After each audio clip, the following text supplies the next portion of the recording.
that I would like to remind those that we're speaking through the different comments as we go through our thing, that I want to remind the speakers in our community that this is a public meeting. Our community members and our children are watching, so please treat one another with respect and civility. We must set a positive example for our students to follow, and while it is perfectly acceptable to be critical of the board's decisions, please refrain from making comments that would be construed as derogatory or hate speech or racist or threatening violence when expressing your opinions. Thank you. We'll start with general consent items. The consent agenda is a one-vote item. Therefore, you are limited to 3 minutes to comment on the entire consent agenda. Thank you. Any comment? Any public speakers? Yes. We'll have Brad Tobias on items Q and FFF. What was that again, Ann? QM and Items Q and then FFF. Triple F. Triple F, got it. Thanks. Thank you. Well, good evening, board. Good evening, superintendent. How are you all doing? I just want to, first off, congratulations on another successful school year, and just want to give a shout out to all those who graduated from high school, those who got promoted and are going to high school, and just all the success from all the students. It's awesome. As a parent of students who go to OUSD schools, it's just awesome to see them grow and all that. And I'm thankful to all the teachers and staff that help guide them, direct them, and all that other stuff.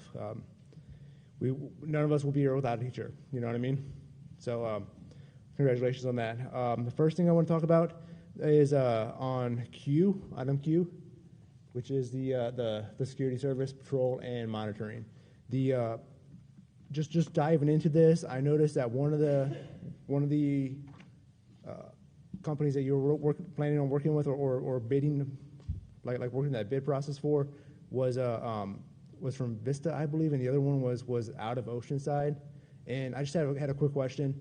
I'm confident there's security services that can be contracted through Oceanside, and so that we can keep those dollars and keep those funds to help not only give back to Oceanside, because we all love Oceanside here, because Oceanside is awesome, and just to really maybe even get some employment for the citizens of Oceanside. And bottom line, that's really it on this topic. I just want to encourage you that we should start seeking Oceanside companies. That's all. Thank you. Thank you. Should I stay up here for my other comments? Yes, or? sir. Yeah. Yes, sir. Okay, awesome. All right, so the next one is under 3 triple F. Triple X. Yeah, got it. F. Okay. Yes, sir. Yes. So it's under this one is about sending teachers and staff to partner with Liberty University. I just want to give a shout out to Liberty University. I'm a graduate. I got my undergrad there, and I'm studying my graduate school there. It's a great university, and they produce a lot of great quality students. I like to think I'm one of them, but I might be wrong. Who knows? Well, that's up for judgment. But I just want to give you guys. I know I criticize you all and offer criticisms, but I also just want to say that's a great school to go with, and thank you for that. But yeah, that's pretty much all I have. I just want to offer that encouragement. We're all adults. We should have good, wholesome conversations. That's all. Thank you. Thank you. Todd Madison, items 3A, 3, triple C, and triple D. Triple C and triple D. I don't know if we've gone that far in general consent for a while. So just more on the minutes. This time it's kind of interesting. I don't really have a dog in this hunt too much, but I have a little one, maybe like a Pekingese or a little Chihuahua or something like that. I got left off the list of speakers in the last minute, so I don't know what happened there, but that's okay. It's no big deal. I speak enough. So Glad you on. that's okay. Well, it wasn't the point of bringing it up, but CCC, so classified personnel. Since we now have the year-end numbers, I can tell you that your year-end voluntary turnover rate was 12.56%. with an additional 26 that retired. That's about 2/3 of the education industry average per the Bureau of Labor Statistics. Good job. On certificated, DDDD, or DDDDDD, here we see a voluntary turnover rate of 6.36% with 33 retirements. On top of that, according to the BLS 2022 education industry overall voluntary turnover rate was 19%. OUSD's rate is 1/3 of that. Again, an awesome job, as I said many times before. So what's unknown is how many of these voluntary terminations are a result of dissatisfaction with pay and benefits, and how many left for other reasons. We've spoken about this before. But everything from unhappiness with administration to relocation of a spouse, expansion of a family, or need to take care of a sick relative. There's many reasons why people leave jobs. It's not necessarily always pay. As a matter of fact, the exit interviews are how that's done. The Workforce Institute's 2022 retention report tells us exit interviews are a powerful tool in developing employee retention strategies. It's been my experience in the past, too. If you don't know why people are leaving, how can you design a plan to keep them? Same report says, despite the narrative that pay is the major driver of the Great Resignation, less than 1 in 10 employees cite pay as the root cause for their departure. That's root, as in Minnesota, root, not root.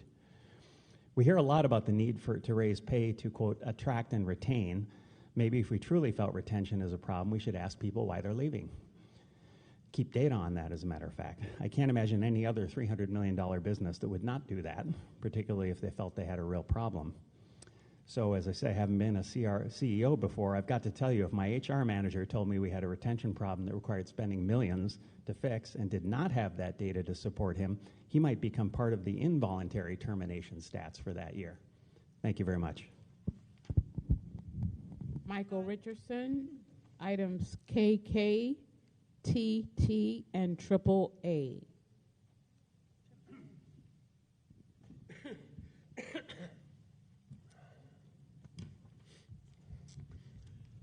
Good evening. Hi, Mike. Have you decided what we disagree about yet? No, not yet. No? There's 58 consent items on this agenda, more than I've ever seen.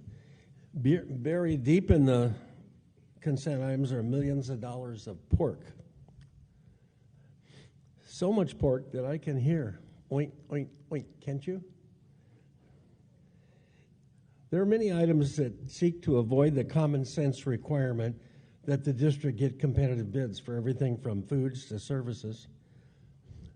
One of the more egregious items is KK, in which the superintendent wants approval to spend $144,245 on signs. She calls them signage. For 2 schools, $144,000 for signs for 2 schools. Are these Las Vegas type signs or what? How do they educate kids? What is the budget for signs? I wish you would send this item back to the superintendent with a budget of $5,000 or $10,000, but I know you won't. Then there are a whole lot of policy changes that mostly just solidify our superintendent's control over everything. Then there are items like AAA, an item that seeks to spend $57,340 to conduct 3 days of get-togethers with a few district staff. And I quote, to further develop equity-centered learning focused leaders who make students happy and proud and inspired. This money would probably pay for like a half of a teacher to actually teach. Item TT asks the board to approve the so-called safe school action plans. These plans, one from each district school, reports that all their feel-good equity-centric agenda has resulted in drastic increases in fights, weapons, drugs, harassment, and other crimes. This 413-page report compiled by committees from each school wasted hundreds of hours of teachers and staff time while kids continue to fail. What are the plans to fix this? Pretty much do what they've been doing. That you've heard what happens when you do more of what you've been doing. Dr. Levy, from a small-minded person like me, I think you wasted hundreds, if not thousands, of hours of our money. Have you heard time is money?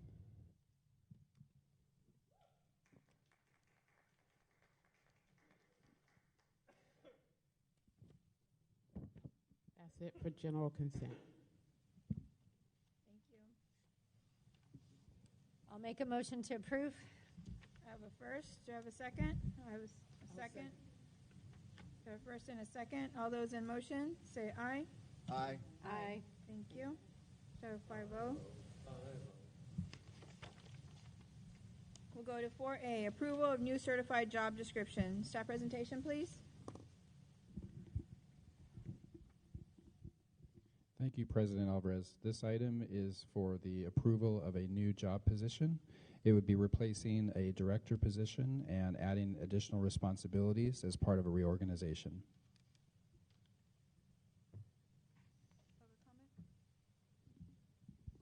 We have 3 public comments on this item.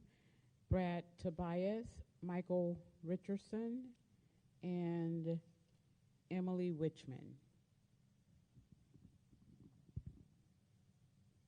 Good evening and hello again. On this, if it's just to replace a job with a bigger job description, why don't we just, instead of going through this process and just update the job description?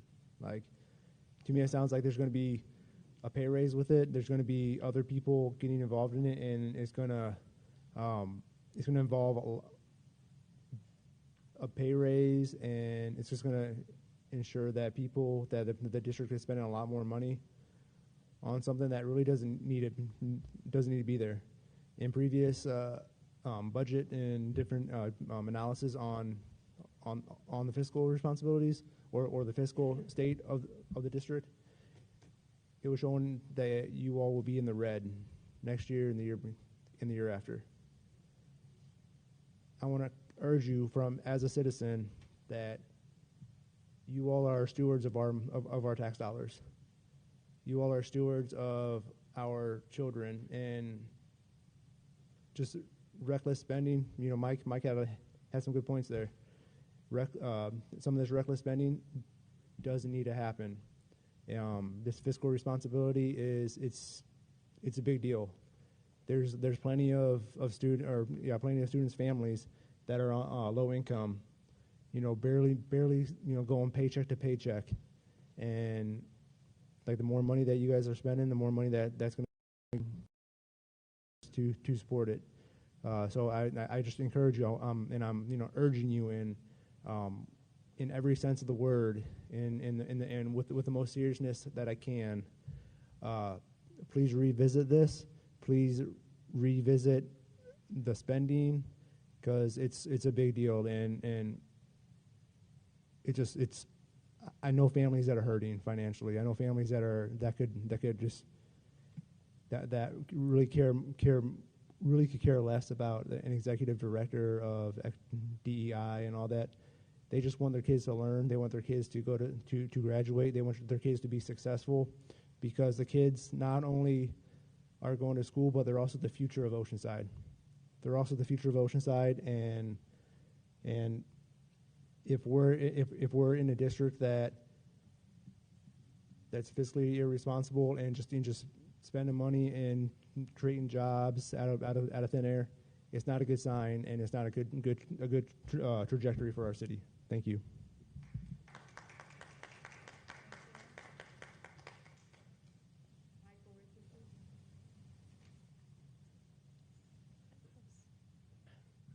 It's me again. This new certificated job is clearly just a promotion and most likely a generous pay raise for Jordy Sparks. Now, in the private sector, you get a promotion when you excel at your job. Let's see how Jordy has done. One of his new job functions, and presumably also on his present job, is to direct district efforts on attendance, chronic absenteeism, and truancy. and any ongoing changes in enrollment, attendance accounting, or engagement traffic tracking, whatever that is.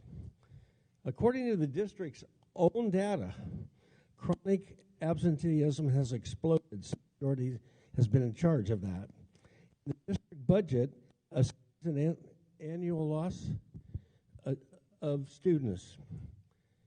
In my small mind, that failure would be grounds for dismissal.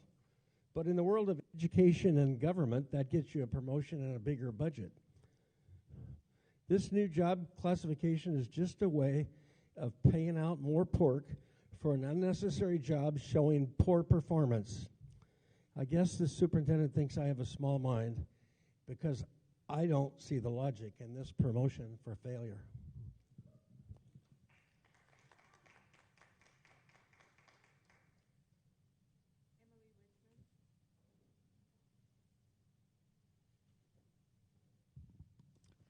In May of 2018, the district describes the director of DEI, Diversity, Equity, and Inclusion, is to lead the district's effort to ensure that all students receive support needed to graduate, to have access to a safe, inclusive, and supportive learning environment.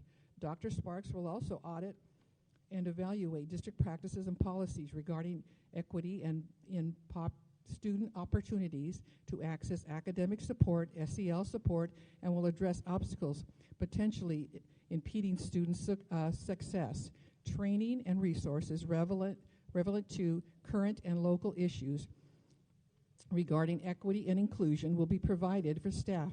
Proven outreach programs will continue, etc., etc. In the last 5 years, did the Office of DEI meet the district's goals, which was 1, attain academic success?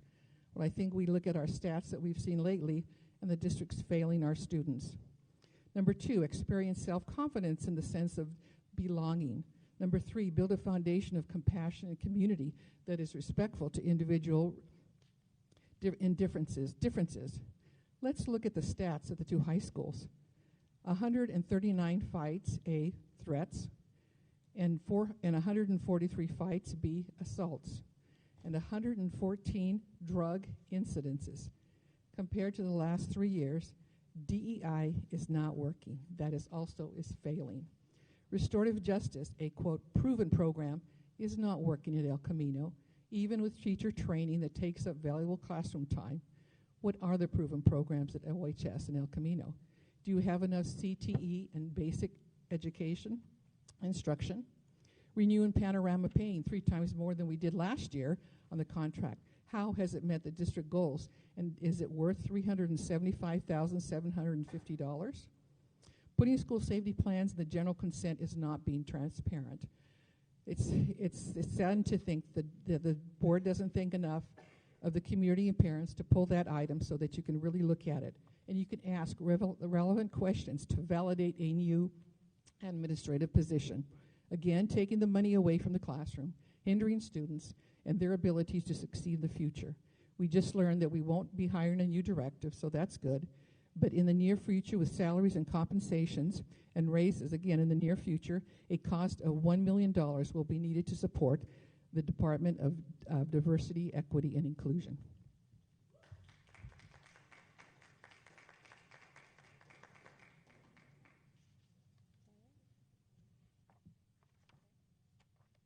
Any comments or questions for staff? I think one of the questions that came up was regarding the pay increase. Can't hear you.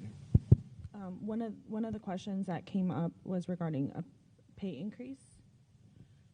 I'd like some more information about that. We have a published salary schedule for this position that's posted on the website. It's already been established and board approved. It would be that pay schedule. Nancy, I'll answer your question. It's approximately $8,000.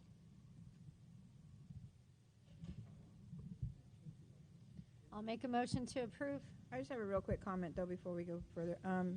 I'm looking forward to, I know that we're just starting a whole bunch of new things with the absenteeism issues that we've been having within the district, and focusing on that issue has been huge, and it's one of my things that we've been focusing on to try and get going. And so having this come under you, I'm looking forward to seeing the results, and so that we can just have that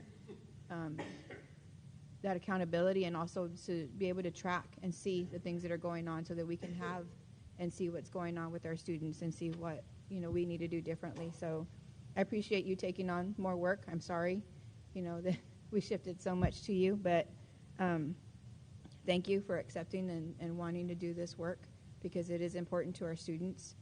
And so I'm looking forward to seeing the changes and what's going on. So I'm sorry. With that, we'll go with the motion. I'll So second. I have first and I have a second. Second. All those in favor, say aye. Aye. Aye. Thank you.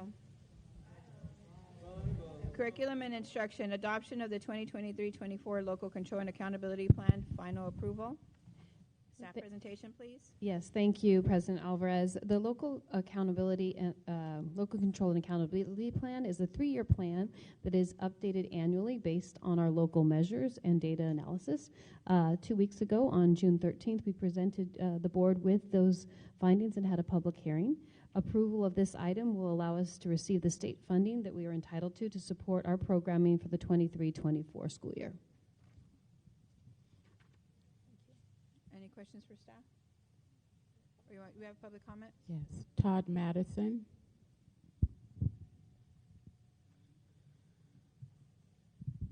All right, back to LCAP again. So I trust nothing has changed since the last meeting, meaning the LCAP still has very little in it that focuses on what parents actually want from their school district, a better education for their kids. The LCAP is supposed to be the plan for spending to improve education, and we need it. As we know, Oceanside is failing miserably. To recap, last year, 59% of our kids did not meet minimal standards for English, and a whopping 71% didn't meet standards for math. Those are Fs in any grading system. As I mentioned in the last meeting, page 41 of the LCAP tells us that we're just going to continue with the same plan. Quote, no changes have been made to the plan goals and desired outcomes or actions. In the LCAP presentation in the last meeting, slide 20 listed key expenditures to improve academic achievement. That priority has been number 1 for the parents and highly ranked for teachers, was the very lowest on the list, smaller class sizes. The highest priority for stakeholders, the lowest priority for the district, as it has been for years, and academic performance reflects that. Are we really going to say what we've been doing has worked so well, we're just going to continue doing the same thing, when it clearly isn't working? Albert Einstein again, doing the same thing over and over, expecting different results is, can anyone tell me? Insanity, there we go. And it applies to our district and our board. If it walks like a duck, quacks like a duck, it's a duck. Why are we not looking at districts that do better and putting our money into those things? And why are we not doing something different? Could it be because our administration has better ideas on how to use our money, spending on themselves and promoting different positions and such, as we just saw, not on the education of our kids? I think that's the idea. Thank you very much. Thank you. Okay. Any questions for staff? Do I hear a motion to approve 5A? I'll make a motion. I have a first, I'll second. So a first and a second. All those in favor say aye. Aye. Aye. 5-0. 5B, approval of the 2023-24 Local Control and Accountability Plan, LCAP Federal Addendum. Staff presentation, please. Yes, good evening. Sorry, Raquel, can you repeat that? I couldn't hear what the next agenda item is. I'm sorry, it's 5B, approval of the 2023-24 Local Control and Accountability Plan, LCAP Federal Addendum. Yes, you. thank you so Sorry much, for the I'm rudeness. sorry. So this federal addendum is also part of our LCOP process that allows us to access the entitlement funds from the federal government to support local students here in Oceanside. Approval of this item will allow us to access those funds that are available to support our students who are most in need. Thank you. Public comment? None? I'll make a motion to approve. No staff Second. questions? Good. Okay, I have a first and a second. All those in favor say aye. Aye. Thank you. 6A, presentation of the adopted budget and the adoption of the 2023-24 budget. Staff presentation, please. Thank you, Mrs. Alvarez. This evening, I'm bringing back the budget. I presented it 2 weeks ago. It remains the same, so I've abbreviated the presentation as it contains the same information. So here we have our multi-year projection. Our MYP for the next 3 years shows anticipated revenues and expenses. Revenues adjust based on the assumptions that are included in the budget. Expenses adjust based on how much the district expects to spend each year. Here we see an increase in unrestricted expenditures in 24-25 and 25-26. These are due to increases in the Consumer Price Index, considering for inflation, and purchasing things such as books, supplies, and services. We also consider step and column, stores and PERS, as well as health and welfare, as well as utilities. The net change in fund balance shows that we are deficit spending. We also attribute COVID funds no longer helping to offset the general fund costs, as well as the increases in expenditures. The ending fund balance becomes the beginning fund balance for the next fiscal year.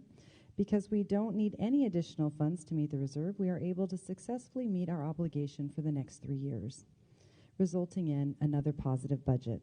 The state requires districts the size of OUSD to maintain a reserve of at least 3%, but not more than 10%. The 3% reserve is calculated on the expenditures on the combined summary. This next shows the combined summary. So this is where we put our unrestricted funds as well as our restricted funds together. That's why you see the amounts change. For our revenue, it decreases from the 24-25 and 25-26 fiscal years because COVID funding is falling off. We budget both what we anticipate to receive as well as spend. This also includes the decrease in ADA and COLA for that year. Expenses in 24-25 and 25-26 due to Consumer Price Index, as I mentioned before. We have the net change. You can also see the deficit spending taking place in 25-26 because we are outspending our revenue. The beginning fund balance, or plus or minus the difference between the total revenues and the total expenditures, is what we have for our ending fund balance. And then we also have our adjusted ending fund balance. This is the difference between the ending fund balance minus the restricted amount and the non-spendables and other commitments. This amount does not include assignments. Next slide. Here we have our components of our ending fund balance. We look at what our estimated actuals were for 22-23. We will be going into auditing those in the fall. And then we have our proposed budget. As I mentioned before, we have our non-spendables. That's our stores, revolving cash, prepaid expenditures. We have our restricted funds. Those would be our titles, our grants, Medi-Cal lottery, any COVID funding. We have our assignments. That's the amount of money above the 3%, between 4 and 10%. Here we have set aside money for employee compensation and declining enrollment mitigation. And then you have your committed funds. Those are your funds that go above 10%. We legally have to commit those, and then we'll be putting in a resolution for the next item as to how those will be spent. For that, we always have our post-retirement, GASB 43, and that should say 54. Facilities, deferred maintenance, furniture, and equipment. We anticipate setting aside $2.6 million for that next year. And then we have our reserve listed at the bottom. Our actions to ensure fiscal solvency: closely monitor student enrollment and adjust staffing accordingly. Reduce staff as funding timelines expire. For example, any positions that are funded out of titles, grants, or COVID. Evaluate health and welfare costs. Identify possible reductions in contracted services. And continue to incorporate updated revenue and expenditures as they become available for current and multi-year projections. So the proposed budget was based on revenue assumptions provided by the governor's May revised budget. Any change in revenue adopted by the state will be reflected in the district's first interim budget report in the fall. The budget is also aligned with the Local Control Accountability Plan, or the LCAP. Thank you. Thank you. Any public comment? Todd Madison. So quick. All right, so as I said last time, the budget this year is pretty impenetrable, really.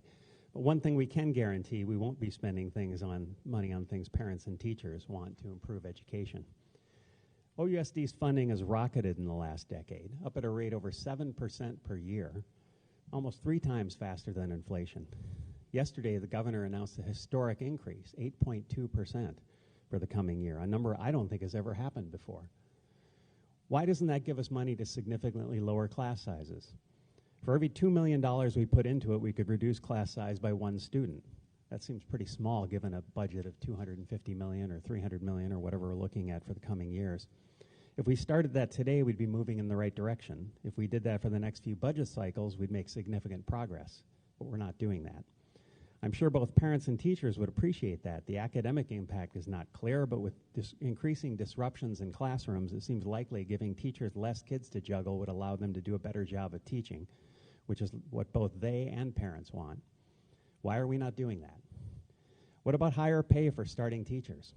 We could easily revise the salary schedule to increase starting teacher pay by thousands of dollars a year without increasing the net outlay for pay and benefits significantly. Why are we not doing that? What about providing classroom discretionary funds for teachers? The bonus raise money given to the administration in 1 year would provide every teacher with a significant amount of money to spend on classroom supplies so they don't have to take it out of their pocket. Parents would also appreciate not having to put their teachers through the process of begging for wet wipes and Post-it notes. Why are we not doing that? What if we allocated more money to improving programs for low-income kids, kids with special needs, English learners, gifted or talented kids? Who could use our help more? Why are we not doing that? What if we started using all those buses parked in the district office to actually bus kids to school? Imagine how that would benefit working parents to not have to deal with getting their kids to school and back every day.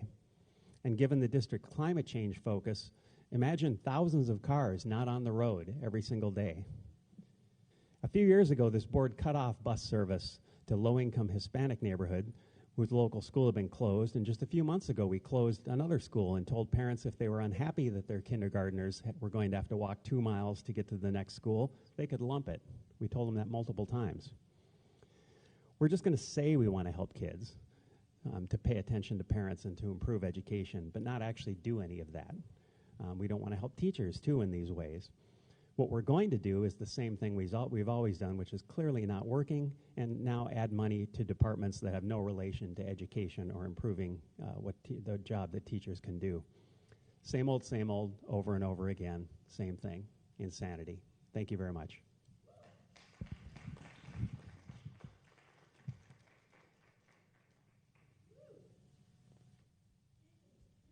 Do you have a motion for item 6A?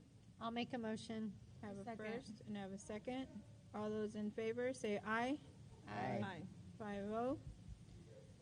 6B, approve a resolution. I am speaking, thank you. 6B, approve a resolution number 49, 2223, designating certain general funds as committed fund balances. Staff presentation. Thank you, Mrs. Alvarez. As I mentioned earlier, when you have committed funds, we're required to pass a resolution as to how those will be spent. These will be included for deferred maintenance, facilities, furniture, equipment. The resolution does need to be amended to also include the post-retirement GASB 4354, as I mentioned in the presentation. I'll make a motion to approve. Second. Any public comment? No public comment? I have a first and a second. Oh, sorry. Sorry, I have to read this. I'm sorry.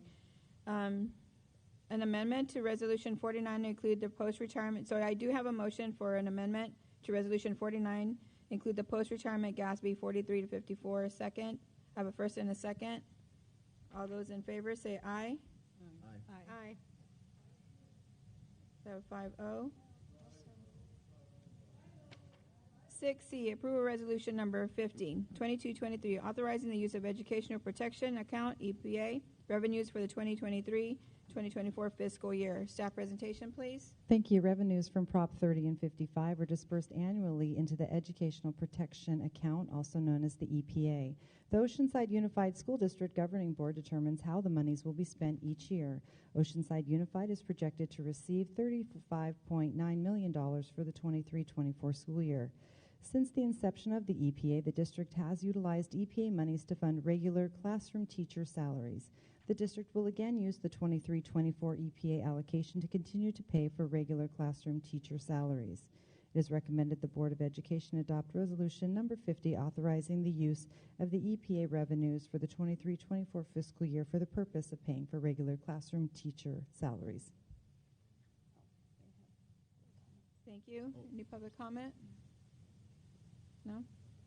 Do I have a motion for approval 6C? So moved. I'll second. I have a first and a second. All those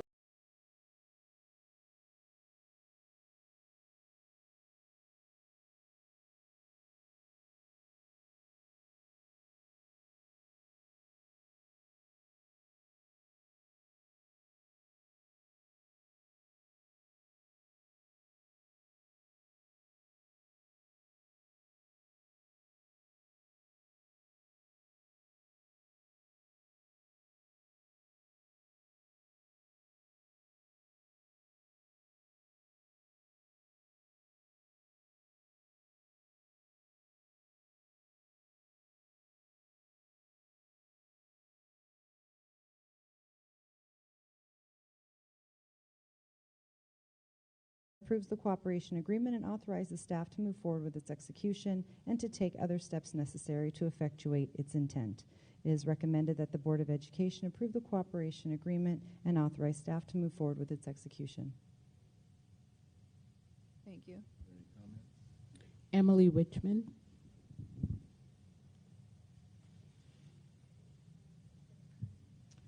So this is about who you sold the Garrison property to.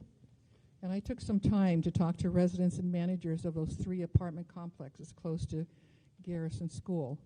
There are several hundred pre-K high school kids in that area.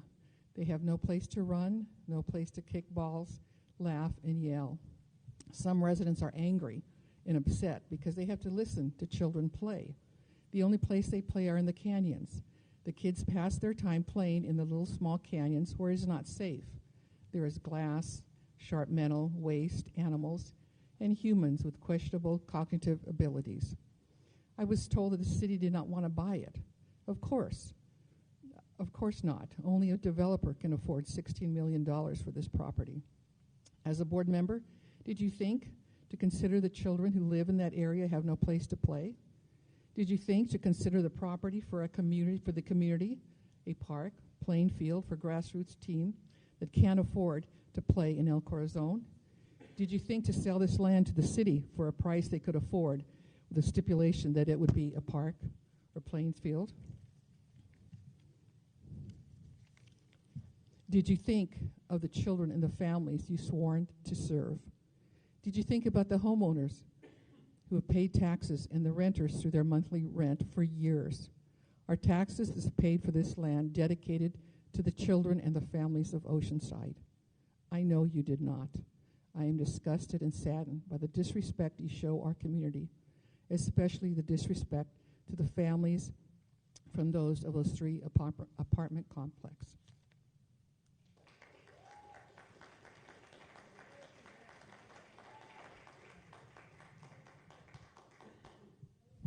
Do I have a motion? Any questions for staff? Actually, first. Do I have a motion for 6D? I'll move to approve item 6D approval cooperation agreement? yes. So I have a first. Do I have a second?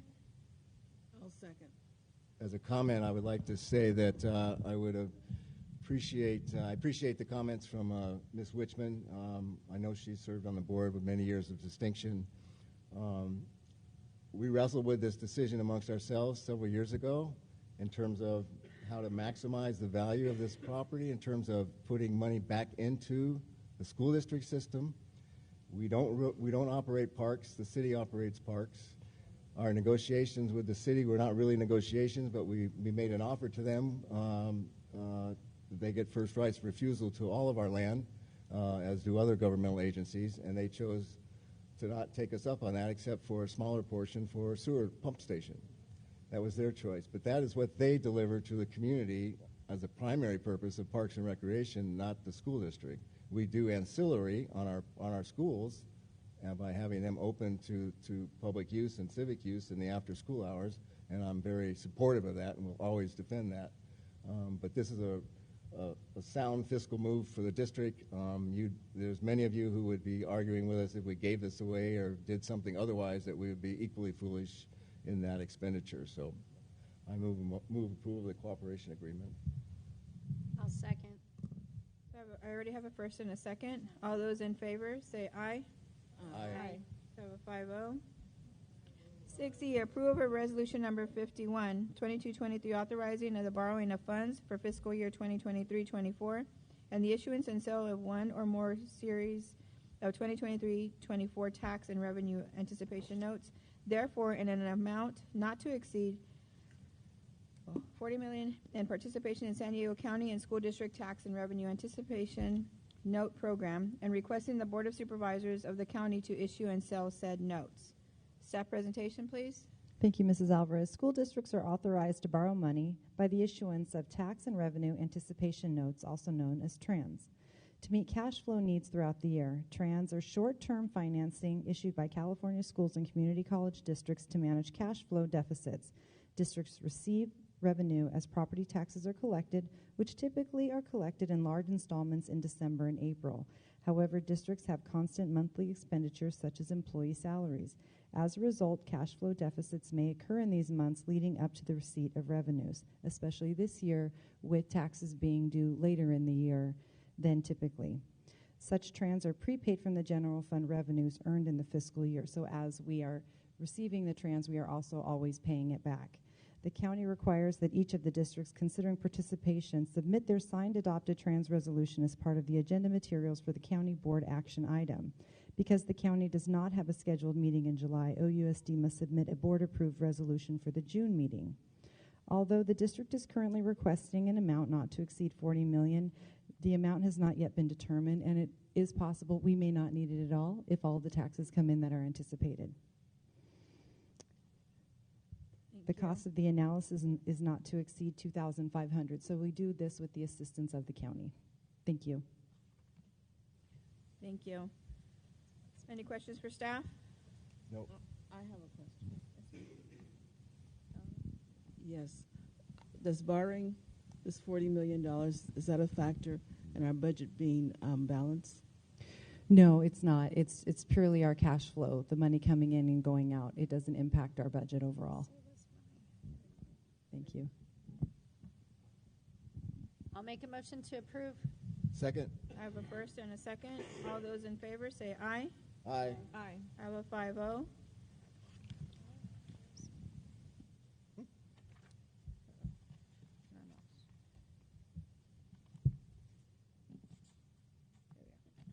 Six F, approval of the First Amendment to Agreement for Purchase and Sale of Garrison Property. Staff presentation. Thank you, Mrs. Alvarez. As part of the cooperation agreement discussed previously, the developer TTLC has been asked to pay a designated estimated amount as a fair share contribution to the city for the construction of a shared access road. The developer has agreed to make this payment but requests that it be permitted to lower its second deposit to the district in proportion to this payment made to the city. The modification to the amount of the second deposit will not impact the total purchase price, just the timing of the deposit or payment of this money during the escrow period. The developer will still be required to pay the remainder of the purchase price, not already paid in deposits, before the close of escrow. This item approves the First Amendment to the agreement for purchase and sale and authorizes staff to move forward with its execution. Thank you. Any questions for staff? If none, I'll move approval. Okay. I have a first. Do I have a second? I'll second. I have a first and a second. All those in favor say aye. Aye. Aye. I have a 5-0. G, approve of professional services agreement for municipal advisory services. Staff presentation, please. Thank you, Mrs. Alvarez. The Oceanside Unified School District is looking for lease financing options for potential improvement projects to the district's maintenance and operations facility. In order to begin generating financing options and reviewing potential loan offers, district staff would like to work with a licensed municipal advisor. Under the attached agreement, the district will pay the advisor a fee of 0.5% of any issuance plus up to $3,000 in reimbursable expenses if a loan closes. The advisor is paid on a contingent basis and only upon a successful closing. Thank you. Have any questions for staff? All those in favor say aye. Oh, I need a first and second. Sorry. I'll move approval. I'll second. I have first and a second. All those in favor say aye. Aye. I have a 5-0. We might need to redo Thank the you. vote. There's some people in the public that are voting for us, so can we redo the vote? Yes, ma'am. Thank you. So I have a first and a second. All those in favor say aye. Aye. So I have 5-0. This is where I'm step up. So we're going to 7, policy development. Madam President Alvarez, Yes, ma'am. I would like to make a motion that this board vote on items that have no public comment, since they're just revisions and we've all reviewed them. So that would be items 7A, B, C, E, F, H, I, J, L, M, N, and O. If we can vote on those and then have the public comments for the other items. That'll be So fine. moved. So moved. Second. Any objection? No objection. All those in favor say aye. Well, Aye. aye. Aye.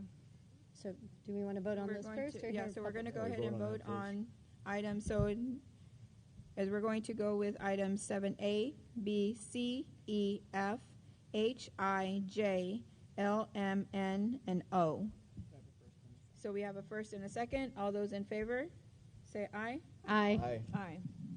Thank you. And we will now move to item 7D.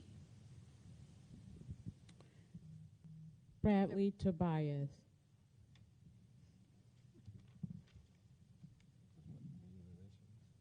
Brad, you can also speak on item G and K while you're up there. Let me grab my stuff. Oh, okay.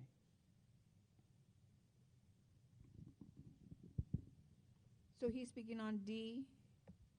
Brad is speaking on items D, G, and K. Okay, thank you. So that means I get 9 minutes, right? You'll have 3 for D, and then we'll start. No, I don't need all 9. I was just I'm making- sorry, Brad. Can you hold on 1 second? Do you Yes, ma'am. want staff presentations? Board, the majority of these updates are all revisions.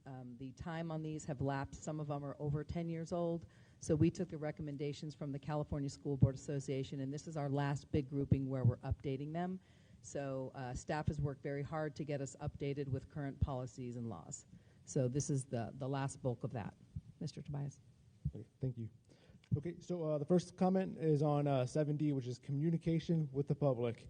And I just want to start off this comment with the definition of communication. Communication is the exchange of thoughts, messages, or information as by speech, signals, writing, or behavior. So with that said, I want to encourage the two-way communication.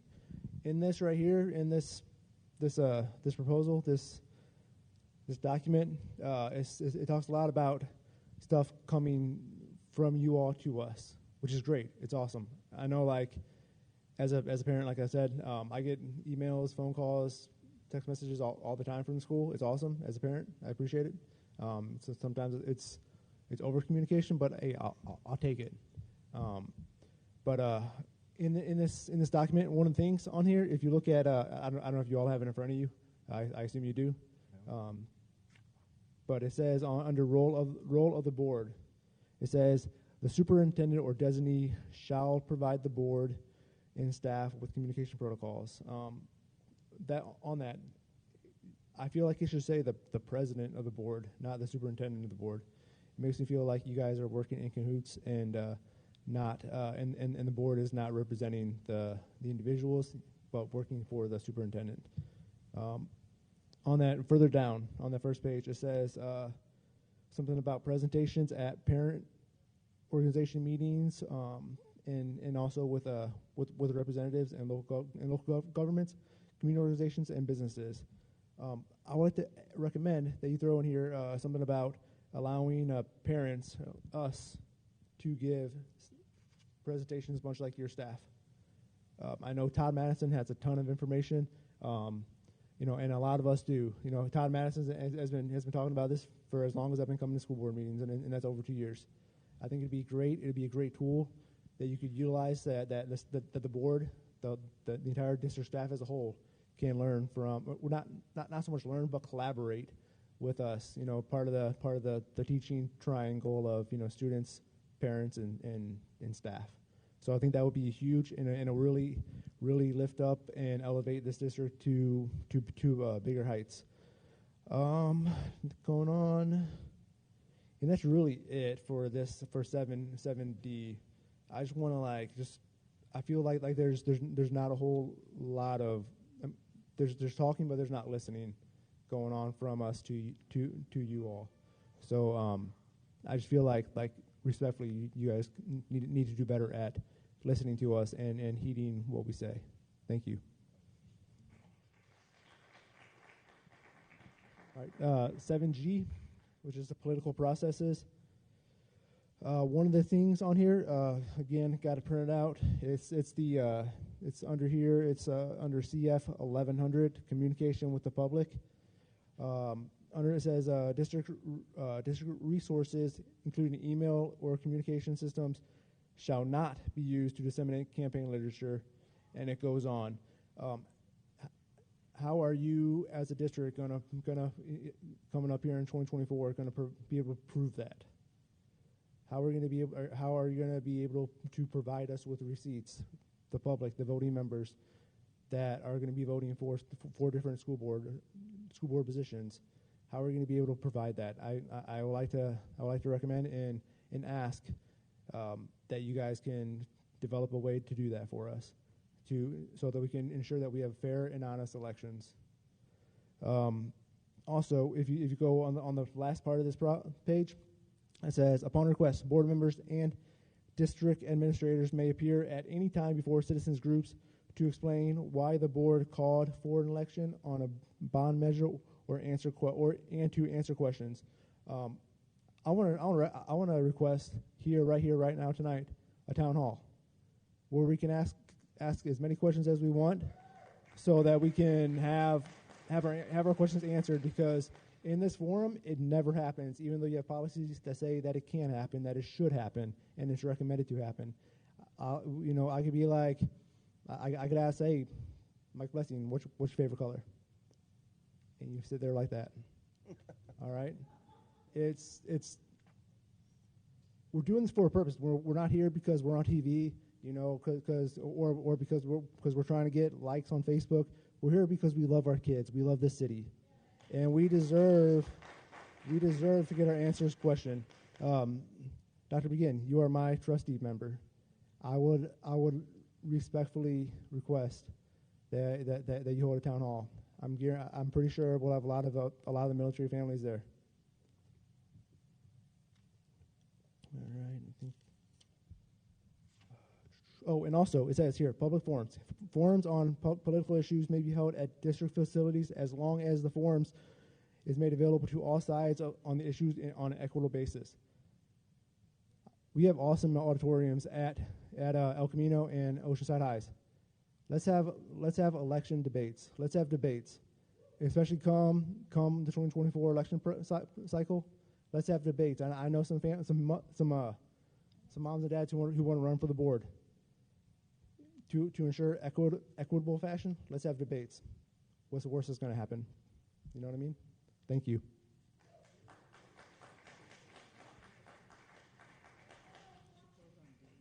All right, and last thing is high school graduation requirements, 7K.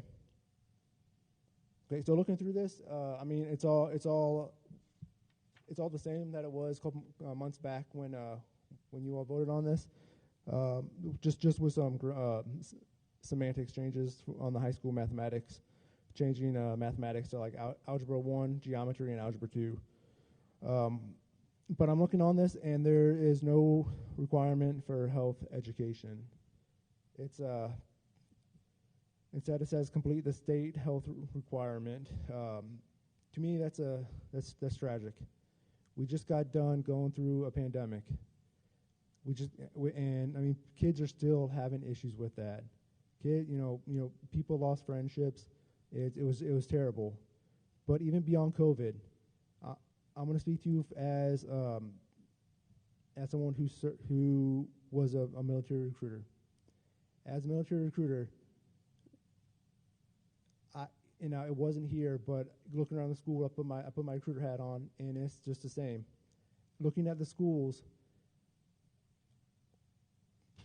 probably about 10% of your students are even eligible to serve, let alone have the want to serve. It's tragic, and that's because one, whether it's the aptitude test, like they can't pass the academics reading, or it's the fact that that there's no health education to teach them about how to be in shape. They're overweight. They probably can't do the physical fitness test or the initial strength test that we have in the Marine Corps. And really, like, education is the foundation of a society. Education is where everything comes from. And believe it or not, Oceanside Unified School District, the Board of Education, this little dot on the map has its thumb on national security, whether it's through educational security, economic security, whatever ever aspect of national security there is. You guys are playing a part. You guys play just as big as a role in national security as the President of the United States. You please take that serious. I strongly recommend that you somehow shift some of these credits to allow for health education, because we all got one body, So let's treat our body like the temple it is. Thank you.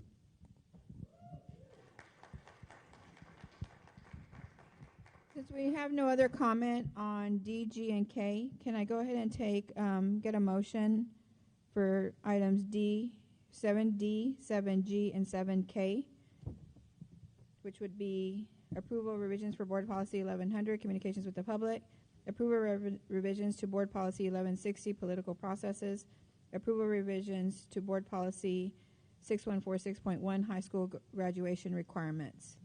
I'll make a motion to approve. I second. So I have a first and a second. All those in favor say aye. Aye. Aye.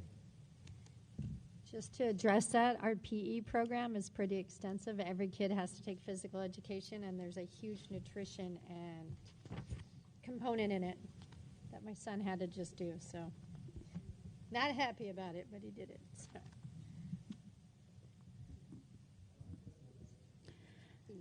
We have 4 speakers on item 7P. Emily Wichman, Victoria Mariani, Susan Custer, and Rose Higuera.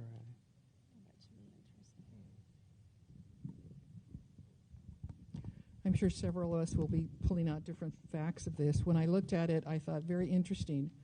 When it says the adult shall not intrude on a student's physical or emotional boundaries, etc.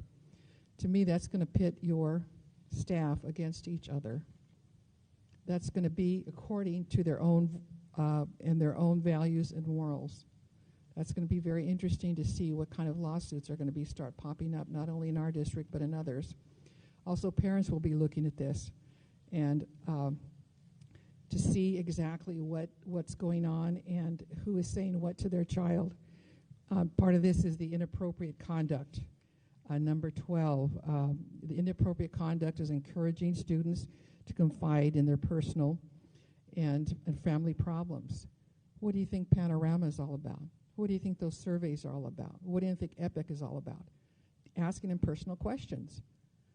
So this is going to be very, very interesting. And for one, I will be looking at it very, very closely because you approved your Panorama, you approved your DEI, you approved your social emotional learning.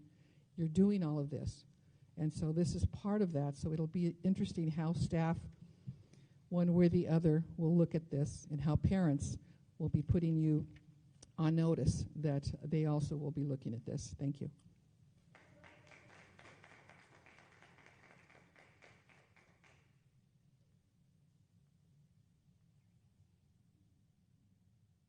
Good evening, board members and district leaders. I didn't write anything, so bear with me. I'm not as prepared as I normally am. But I was reading through this tonight on the same topic that Miss Emily was speaking about, and I noticed that I was just talking with Tiffany, our union president, and I understand the intent is to keep our children safe, and I am 100% for that.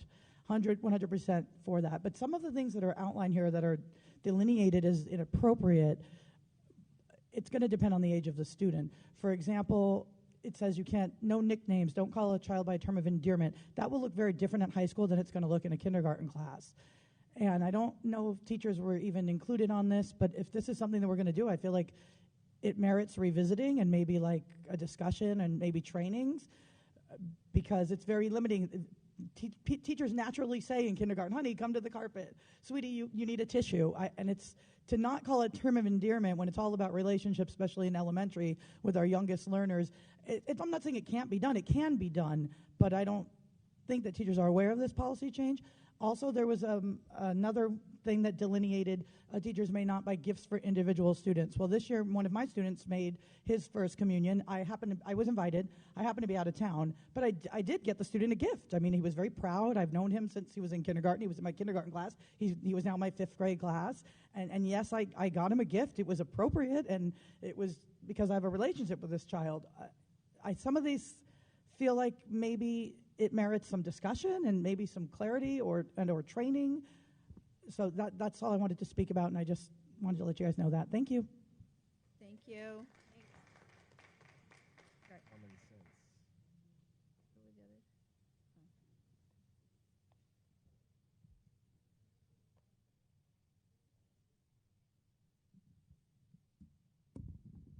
Good evening. At the meeting on June 13th, the district social worker stated that it is California law that the staff does not have to tell the parents if their child is changing their name and pronouns. And I'm also addressing the personal questions aspect of this item. This can be considered keeping a secret or a secret. A secret, by definition, is giving to keeping one's thoughts and activities unknown to others. I want to read one of the warning signs of grooming. Grooming is a process by which offenders gradually draw their victims into a relationship and maintain that relationship in secrecy. Please do not allow secrets between the staff and the children. Children are not always the best judge of what is good for them. And do not allow any staff to suggest anything to do with sex to the child. Do not allow them to suggest that the child may be gay or may be born in the wrong body. This is just setting the school district up for a potential lawsuit. Please address these topics in the document for maintaining appropriate adult-student interactions. They will prevent any misunderstanding. Thank you.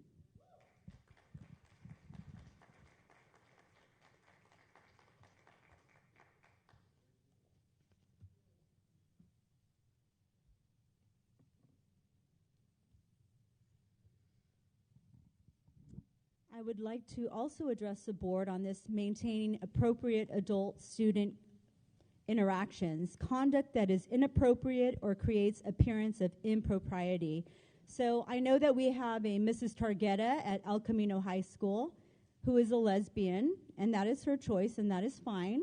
My personal children went to her class, and she had pride flags. She spoke of things that were very inappropriate, politics, and things of that nature. So this has been going on for a long time, and I also noticed that there was a video circulated when we asked you guys to take the pornographic books out of the schools.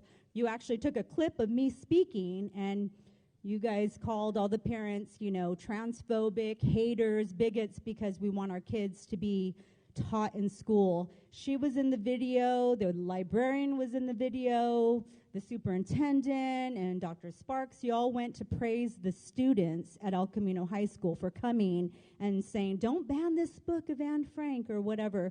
So this is totally inappropriate. You guys are way crossing the line as educators, as people that we voted in.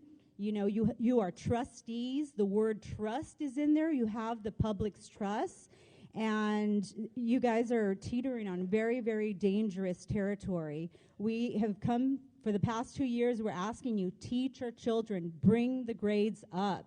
And it just seems like over and over, you guys are hell-bent on bringing inappropriate material, divisiveness, racial, all of this stuff that does not belong. Our kids have been through so much. You're introducing Palomar counseling. You're introducing surveys, data mining. All these things have nothing to do with education and learning. We're asking you, please do the right thing.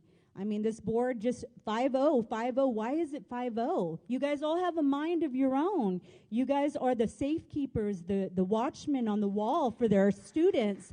Think for yourselves. You guys actually have the power to fire the superintendent, but you're so intimidated by her. If you are not going to think for yourselves and you guys are going to be a puppet, please resign and do us all a favor, because we need people that are actually going to stand up for our kids, do the right thing, and get back to educating our kids, not sexualizing, not indoctrinating them. So please, please take your responsibility very seriously. One day you will stand before God and you will give an account for every word, every deed, and everything you didn't do. If you didn't stand up for kids, you're going to give an account for that too. And let me tell you, hell is not a place that was created for you and I. It was created for Satan and his demons. And it's something that we choose willingly by turning our back on God and God's laws. And he takes it very seriously when we offend the children. Thank you, Rose. Thank you very much.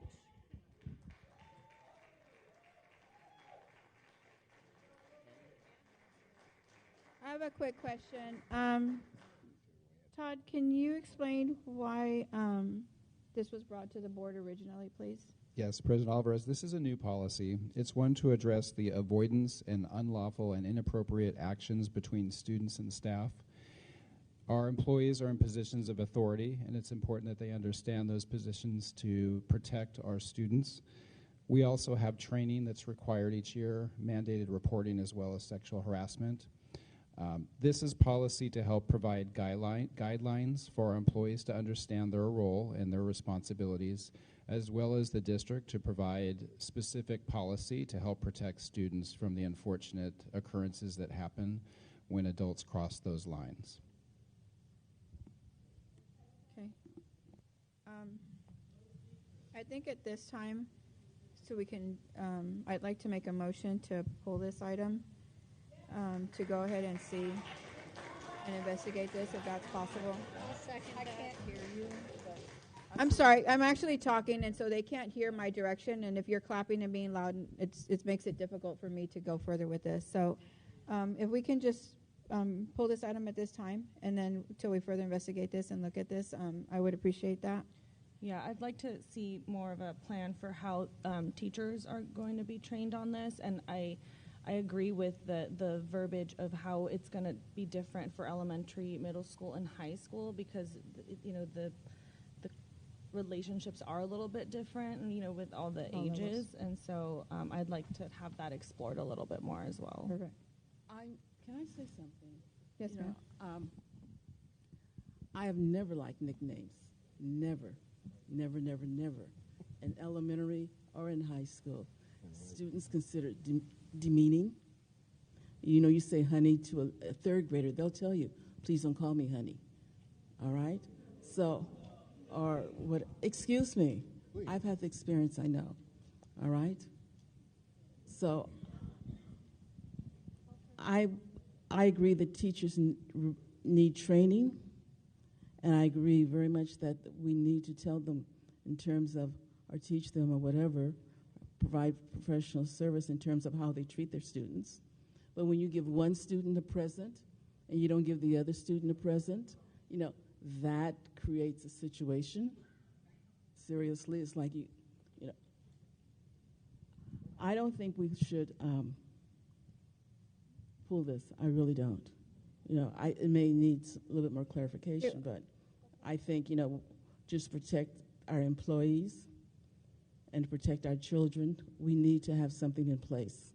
There's been just too many kinds of inappropriate activities that have been going on and seem to be seemingly escalating. I'm not in agreement with pulling it. Okay, I'd like to, I appreciate your comments, Eleanor, but I'd still like to call for a vote. I'd like to make a motion to pull item P, adoption of new board policies 4119.24, 4219.24, 4319.24, maintaining appropriate adult-student interactions at this time. So I'll call for a motion. I'll make it first. Do I have a second? Are we making a motion to pull it To and pull it at revise this it point. the next meeting, or just to pull To it pull it at this altogether time at until this time? further. Okay. Till further. Thank you. I second that motion. So I have a first and a second. All those in favor say aye. Aye. All those in favor say no. No. No. And if we pull it, I have a feeling we'll never see it again. Seriously. We'll revisit. We'll make sure to revisit it and just differently and see what we can come up with. So I have a 3-2 vote on that. Thank you.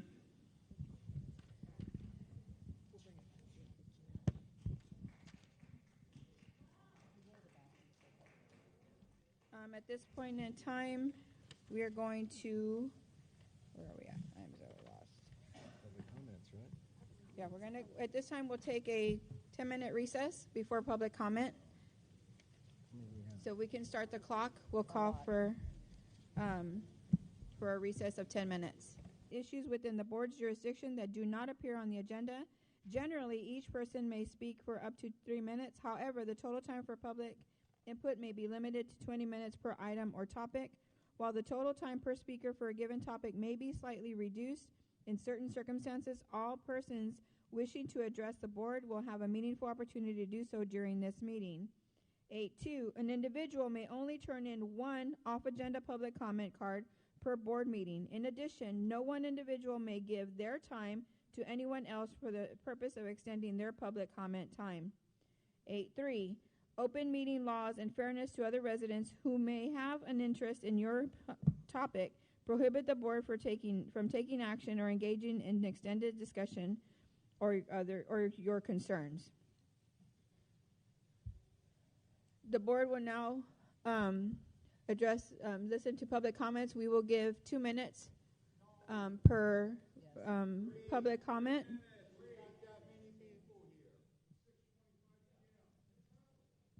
So please call the first. We have 15 speakers at 2 minutes each. First 3 speakers will be Rudy Cross, Brad Tobias, and Michael Richardson. Okay, I had to bring a cameraman because I'm documenting this for Klaus Schwab and the World Economic Forum. You're losing time. So I'm ready to start now. Yes, I'm the author of Origin of the Species, Homo sapien vaccinicus. I'm the foremost expert on COVID science in the world. I solved COVID. I solved myocarditis at the nano level with the mitochondria. The most important word on COVID is anaerobic. If you can't apply the word anaerobic to COVID, then you know nothing. I solved COVID. I could make a pill so that all the vaccinated could live longer. Because what they're doing is they're growing a parasite inside their body. COVID is an anaerobic virus. It lives without oxygen. And the consequence of the oxygen gain of function, yes, oxygen gain of function, it enabled the virus to grow into its parasite state. Here you have the spike protein. Here you have the parasite. They chopped it up into 1 million pieces in an atomic blender, put it in the vaccine, and shot it in you, told you it was just dead fragments, but it has immortal stem cells, and one cell can replicate the entire organism. So, my first book, Origin of the Species, Homo sapien vaccinicus, human COVID virus parasite, chimera. The vaccinated have branched off the tree of human evolution. They have crossed the species barrier. Now, there's all this talk about all these transgender kids. They're not trans. The only people that are trans are the vaccinated because they are transforming. They crossed the species barrier. They shot the virusite into their DNA when they opened up their DNA with the CRISPR gene technology. I've written over 500,000 words on this. Thank you, sir. My latest book is Thank you. The Vax Trans. Sir, thank you. Brad Tobias. Thank you. That's why you all think alike. Thank you, sir. Thank you. Brad Tobias, please step up, please. Brad, please come to the mic. Rudy, you are done.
Is to debate these things, to debate these policies, to debate the spending and all that other stuff.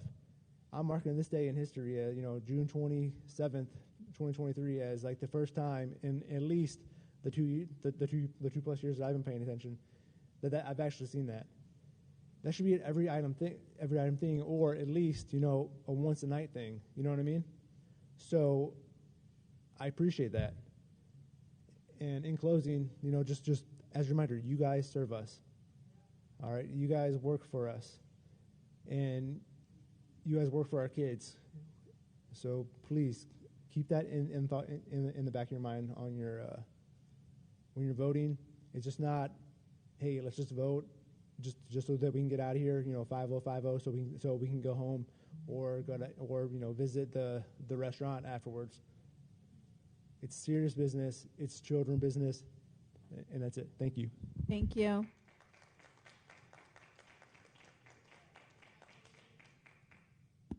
Michael Richardson.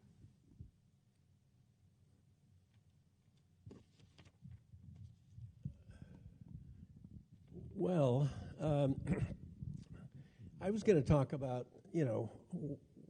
where is your PR person? I mean, is that your job? Are you the PR person? It seems like somebody should be telling you that it's bad optics to vote 5-0 for everything and never debate anything and never question the superintendent. It seems like that's bad optics. But then Brad stole my thunder because he agrees with me. We're glad to see, and maybe that means we're getting somewhere. We're glad to see there was a little spark of debate there. Thank you, Raquel. Also, while I'm here, I want to ask Mike again, have you figured out what we disagree about? Yeah, well, I think we don't really disagree about policy or ideas. We may disagree about politics. But, you guys need to get back in the business of teaching kids. Victoria Miriani, Adam Riojas, and Susan Custer.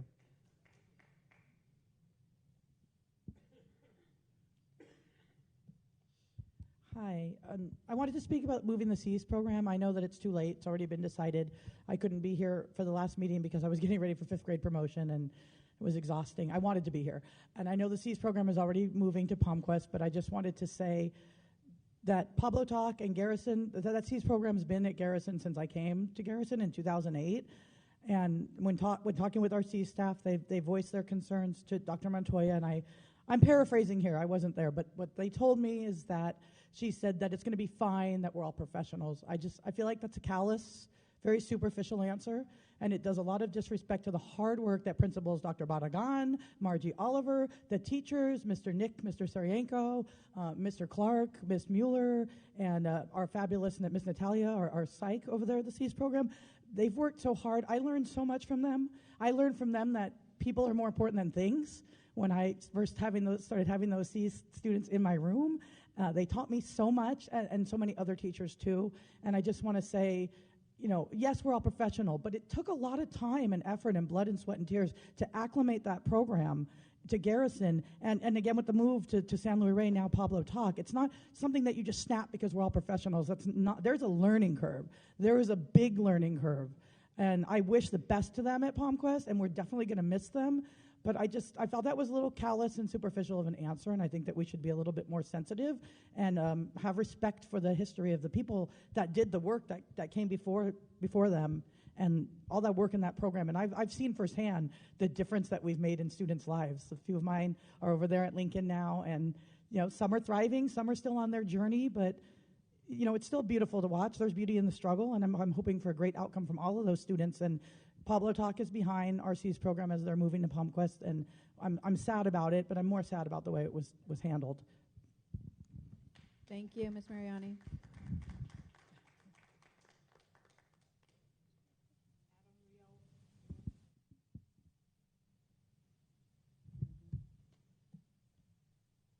At the same time came the disciples unto Jesus, saying, "Who is the greatest in the kingdom of God?" And Jesus called the little child unto him, set him in the midst of them, and said, "Verily I say unto you, except you be converted and become a little child, you shall not enter into the kingdom of God. Whosoever therefore shall humble himself as this little child, the same is the greatest in the kingdom of God. And who shall receive one little child in my name, receiveth me. But whoso shall offend one of these little ones, which believe in me, it were better for him that a millstone were hanged about his neck, and that he were drowned in the depth of the sea. Woe unto the world because of the offenses, for it must needs be that the offenses come, but woe to the man by whom the offenses come." I don't know if you've ever heard of the story of Sodom and Gomorrah. I think most of you have. You know that this place was destroyed from sulfur from heaven? You know that the highest content of sulfur in the world is 50% pure anywhere on planet Earth. In this little area, in Israel, it is 98.8% content of purity. Nowhere else do you find it in the world. We've done something. My job as a pastor in the city, a native in the city, is to take care of whoever I see needs help. Whoever I see needs help. We've now started and commenced a recall. We've sent letters to 5 of you. Only 2 of you have answered. Those of you that have put on costumes as an elephant and you're really a donkey, you will not be endorsed again. We are doing everything we can to start a movement. I love you guys, and it's for the children, and it's nothing personal to anybody.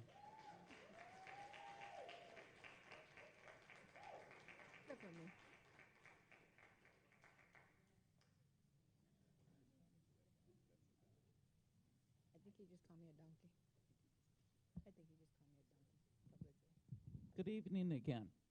As a small-minded person, per Dr. Vitelli, I would like to make it abundantly clear that I support all adults in their chosen lifestyle. However, after hearing the chant at the New York City Pride Parade, I decided to do some research.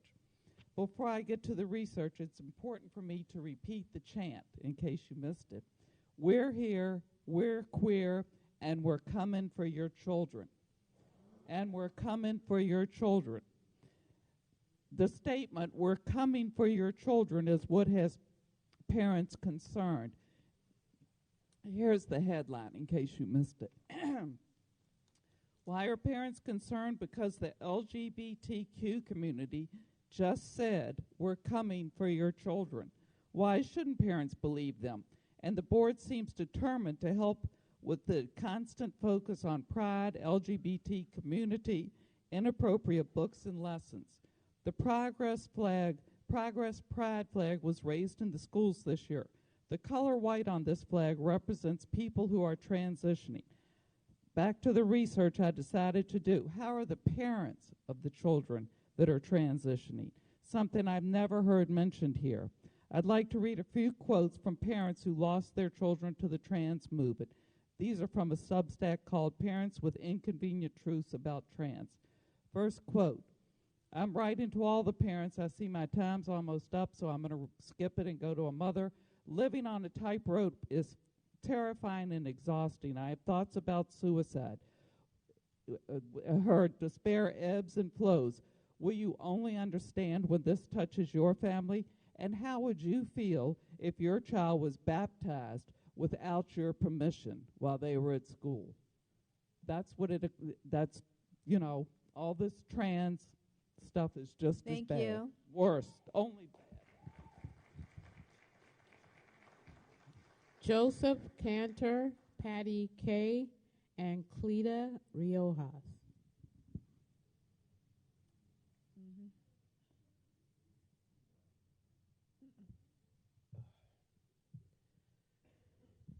We are currently in the midst of 30 days of celebrating pride of a group of people who have chosen a contradicting lifestyle that over the past 15 years has become the new normal in our society.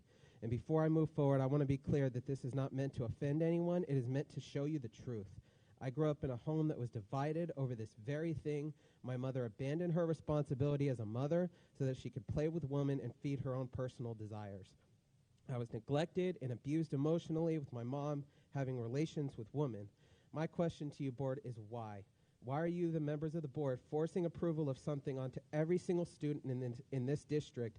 Why, when kids come to school, is education not as much of a priority as the acceptance of LGBT within your schools? I mean, that is why they go to school, is it not? I know that's why I went to school. I mean, don't they go to get an education and not have other people's opinions shoved down their throats? Where is the love for all of your Christian students? Where is the love for those who decide to stand for truth and expose the lies that are being exposed and shoved at the innocent students who don't know any better? The answer is those who claim that love is love don't really mean what they say. They tell you that, but they have no desires to focus on loving anyone who doesn't agree with their beliefs, many of which are the members of this board sitting here before us tonight. I encourage you, board, to let the students be students and stop trying to get them to accept your leftist agenda. You can try to say it's not an agenda, but your actions to get people to accept these ways of living within our schools prove otherwise.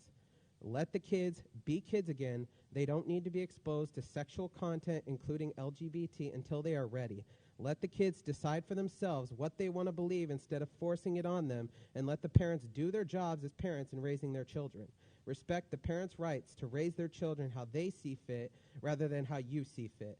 They should be able to trust their children are in good hands when they drop them off at their schools, and right now that Thank you, doesn't sir. appear to be the case. Thank you. Patty Kay.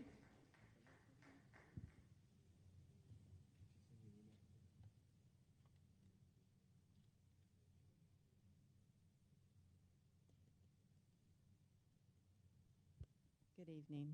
Good evening. Good evening. Can you hear?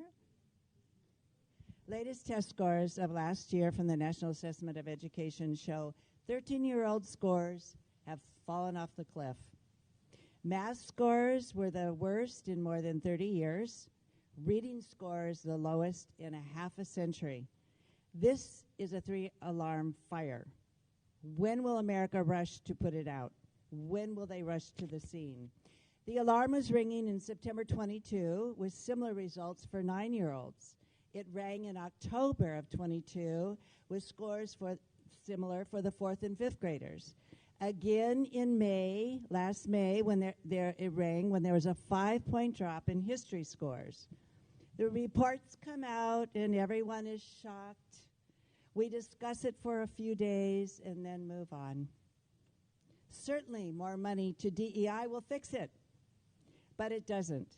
Since the Department of Division, Exclusion, and Indoctrination was established and funded in Oceanside, close to $1 million yearly is spent with salaries, benefits, testing contracts, teacher training, etc. But scores are still failing. Why does this continue to be funded? We know the overall objective. do you, is the question. The objective is to minimize educational achievement so that the masses will be dependent on the few in charge. Let's elevate those without merit, like Randy Weingarten, American Federation of Teachers. She kept the schools closed without evidence of need and did immeasurable damage to students for decades. Now she's elevated to Homeland Security. Parents, thank you. Step up, at Thank least you, get Patty. involved, and stop funding DEI. Thank you. Cleta.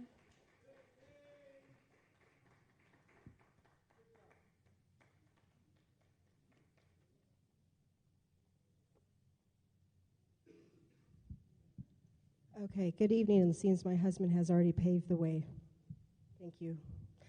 So recall is definitely commencing. We are recalling the board members who could not even be bothered to respond to our request to simply, number one, support parental rights, 2, keep pornography out of the classroom, and 3, maintain fiscally responsible budgets. The ones who did respond with ambiguous responses will not be getting the Republican endorsement you so desperately need. So, Ms. Vitale?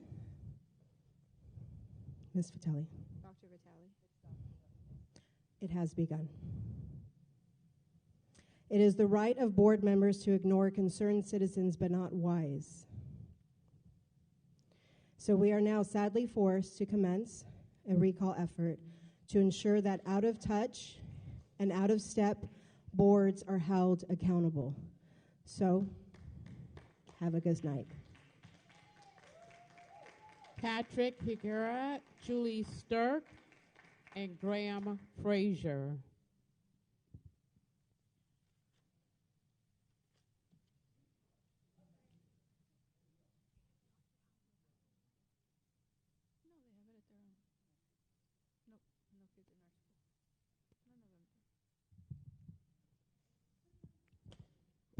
Pride in the Bible is described by this: pride goes before destruction, and a haughty spirit before a fall.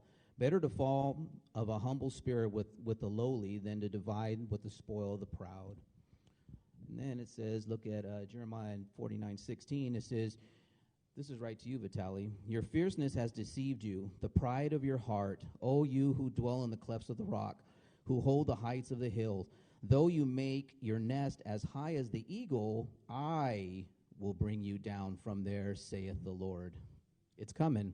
It's coming. So you gave this flag. So when you hung that gay and lesbian flag, you hung this flag, the MAPS flag, because that sits underneath your flag. So I wonder, no one spoke up about that. None of you spoke up about that. You definitely didn't speak up about this flag. None of you did. You're okay to hang that gay flag, which was this one. So all of you must be MAPS supporters, which are minor attractive person sexuality. That's what this is. That means you're groomers. That means every single one of you who did not stand to keep that flag from being hung supports this and not this. This one, where the 4th of July is coming right now, where 416,800 military men died in World War II. You don't support this. Eleanor, you don't support this. You and your, you say that you're so proud of your people that were in the military. No, 2,390 died at Pearl Harbor, okay? You gave LGBT 30 days to celebrate. You gave the Memorial Day 1 day. 1 day. What about 9/11? 3,000 people died at 9/11. You don't even care. So my question is, when the 4th of July comes, you can't even look at me in the eye, woman. You're a disgrace. When the 4th of July comes, yeah, I'm talking to you. Yeah, you. When the 4th of July comes, are you going to hang the Navy, Marine, and the Army and the Air Force flag? Thank you.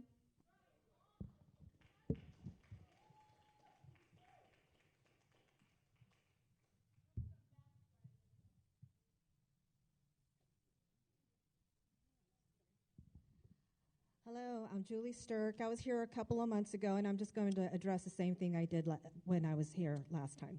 And that is, I'm here on behalf of the straight, proud students and parents. And I'm just here going to ask you, because you guys are all going to take a break. And on this break, I want you to think about which one of you is going to be courageous enough to stand up for them. We're looking for somebody, just one person, to pave the way for these children. Which one of you is it going to be?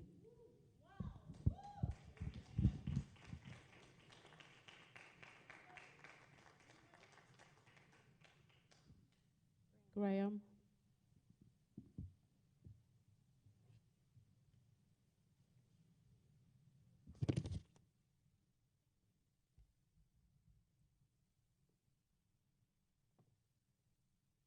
By the way, it's Graham Fraser, even though it ends with an ER. That's going back to my Scottish roots, so I just want to get that straight. I'm here to speak about this. There was a pamphlet put in the children's or the graduates with their certificates at the graduation ceremony. It was signed by Mike Levin, excuse me. He's a local congressman, a Democrat. And I'm just wondering if the board was aware that this was also in the packet, and did they approve it? And if they approved it, why did they approve it? Because to me, it was totally inappropriate if trying to influence the kids all the way through school, but the very last minute, you took the opportunity to tell the graduates, hey, talk to Mike Levin. He's a wonderful communist. He's a communist, okay? And what I'm concerned about is what you people are doing. I mean, I thought there was 3 Republicans here. Then I learned that these 3 Republicans were always voting for less. I'm not even sure if you realize it. I'm not sure which one you are, whether you're a Maoist, a Leninist, or a Marxist, because you're all following the same pattern, early patterns of those regimes, which have all fallen, well, not all fallen, but have created tremendous havoc in the world. Millions have died, and that's the same path now that this board is starting to follow, and I'm very, very concerned about it. Thank you. Allison Menu, Richard Newton, and Rose Higuera.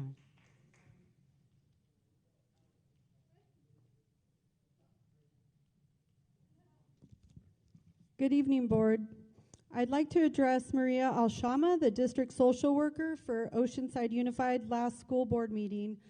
Maria had mentioned AB 1266 has been in place for 10 years, and school staff cannot disclose the student's LGBTQ status to anyone, including parents, without student permission, end quote. As a mother of 2 in the district and parent advocate, I'm here to tell the families at home about FERPA. In fact, I will continue by stating the correct information, as the district and Maria seem to have real misinformation. The Family Educational Rights and Privacy Act is a federal law designed to safeguard the confidentiality of a student's education records. FERPA protects the right of the parents to access information about their child from the schools. Parents, not schools, have a fundamental right under the 14th Amendment to oversee the care, custody, and control of a child. Parents have the right to direct activities and make decisions regarding the child's care and control education, health, and religion. Parents' rights are among the basic civil rights of man. They are far more precious than property rights. California law does not sanction schools to keep information hidden from parents' education in the Education Code 51101. Federal law requires transparency under the Family Educational Rights and Privacy Act. Parents have the right to review the education records of their children. Even if the school characterizes a student's gender identity as an unofficial record or some other euphemism, the school is violating both the letter and the spirit of FERPA and exposes itself to litigation. In fact, a school that has a policy to deny or effectively prevent parents from accessing to their students' records can lose its federal funding. And so parents, you can protect against a school's hidden agenda by routinely requesting your students' school records. Thank you.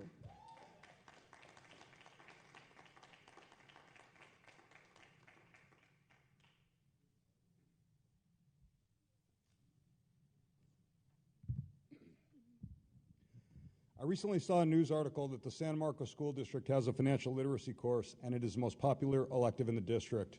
Young people actually want to learn how to make their lives better, more prosperous, and financially stable, rather than having woke propaganda crammed down their throats or forced to be proud about the sex acts of others. Hopefully this course will be offered to Oceanside students starting next year. The concepts aren't difficult. Spend less than you make, then invest the savings wisely. To spend less than you make, one must have the personal discipline to defer immediate wants and make personal sacrifices. Those rules don't discriminate. They help anyone of any race, gender, or sexual persuasion. All are helped to lead better lives. I hope this course is implemented in the next school year. I'd like to talk about an old Disney movie. It's called Old Yeller. I know all of you have seen it. I saw it in my third grade class, but I'll bet $1 to a dime that you don't show it to students today.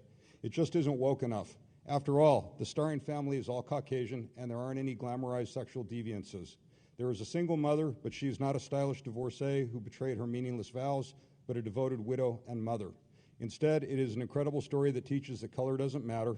After all, the boy didn't want a yellow dog, that devotion to family is important, as is devotion to duty, and that sometimes stepping up to your duties is incredibly painful but necessary. There might be a few good lessons in there for our future responsible citizens. Maybe you can put that on the curriculum somewhere next year.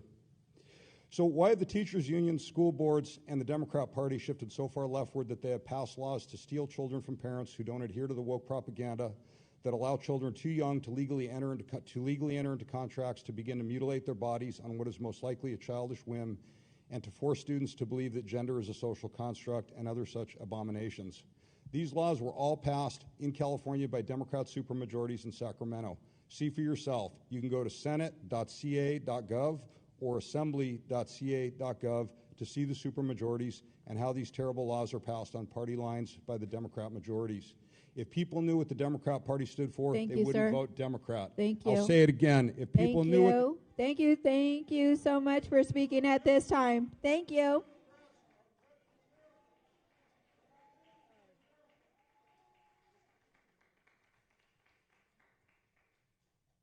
So before the break, Eleanor, you said that you were here to protect the children. Really? Since when? How come we have not removed one single pornographic book from our libraries after 2 years of pleading and asking you to do that? Do not say you are here to protect the children, because you have undermined everything that parents and families have stood for.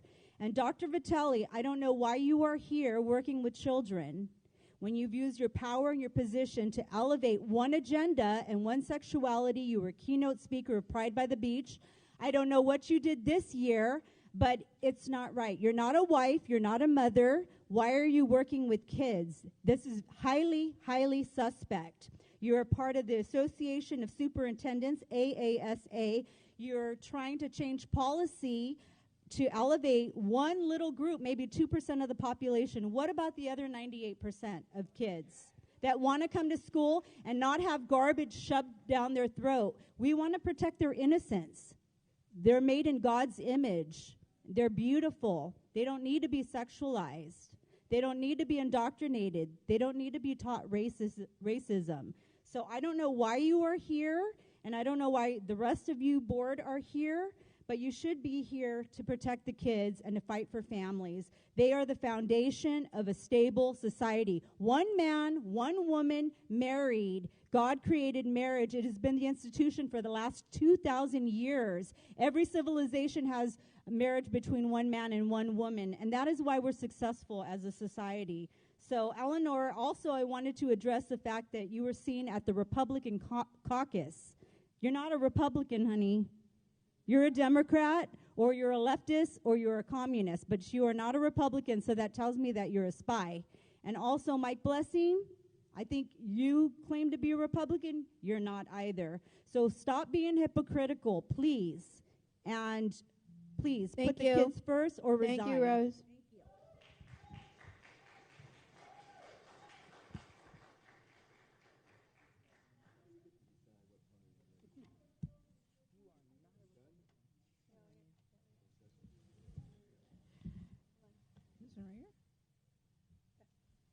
The board will now pause this meeting to go into closed session and will reconvene in open session to give a report out of any action taken in closed session.